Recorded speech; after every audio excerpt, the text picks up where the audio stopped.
It made me smile, Robin, because the surveillance tapes when they were back in Boston give a different light to that. I think that might be telling the neighbors, it's okay. He may have dementia issues. She might have suggested that, but those tapes back in Boston revealed the following conversation, and I'm paraphrasing it, but it's close to real. Whitey's talking to Catherine on the phone. And he says, and there are two poodles that are barking in the background at Catherine's house. To which Whitey says, listen, would you shut the bleeping dogs up? I bleeping told you if you don't bleep and shut the bleeping dogs up, I'm going to come over and bleep and kill them. All Dementia? Right. I don't know. I think it was a continuing problem for him going a long way back. What do you expect to happen at the courthouse today?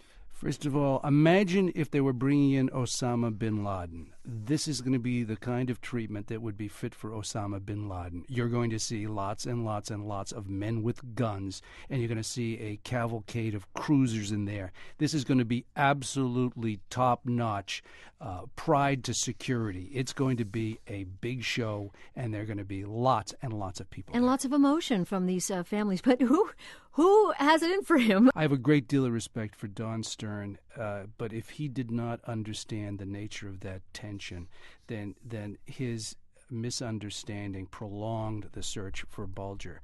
The fact of the matter is that if you're U.S. attorney, your investigators are the FBI. Without the FBI being your friends, you don't have any investigators. And oftentimes in a previous U.S. attorney, Jeremiah T. O'Sullivan, said he was afraid of the FBI.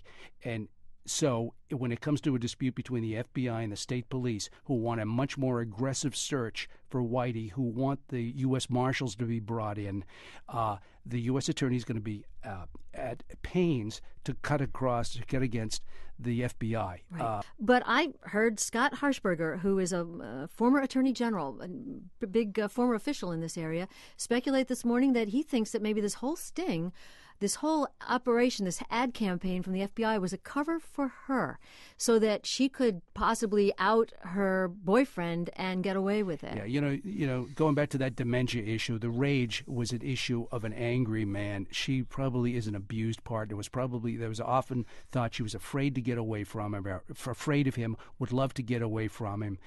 That's certainly that. It's interesting that Scott Harshberger is saying that, because that's what I've heard often these days. People say, no, you know what, this is all an elaborate cover for her. If you believe in conspiracy theories, okay, it's an elaborate cover for her. It's an incredible story, and as we know, a very serious one, a whole community that's been trying to heal, families that have been trying to heal, but the potential movie down the road.